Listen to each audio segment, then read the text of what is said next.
Mr. Mojo here, and I'm going to take you through using your Lancet device. So, we have the spring loader here on the back, we have the trigger, which is just here, boom, like that.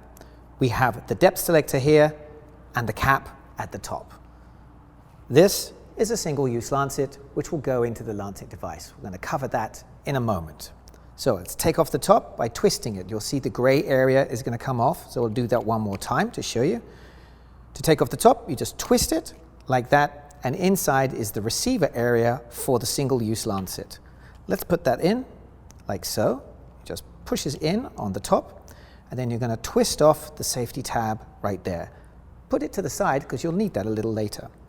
You'll place the cover back on by twisting it on, and you'll see a depth selector here. This one is set at number 3, kind of like the Goldilocks zone for me, for my skin, but you might want to go shallower or deeper, and you can adjust it by turning the tab.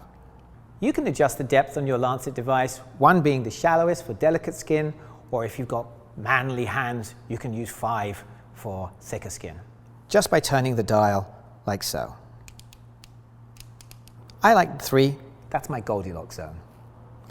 So, to start, we will pull back the spring loader, we will place it on our finger, ready to fire, and then we just press the button on the side.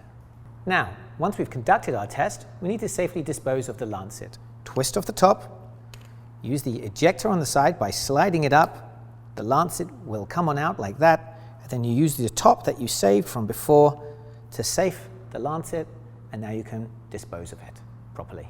You can dispose of it properly into a Sharps container like this, which you can get in any pharmacy in the United States.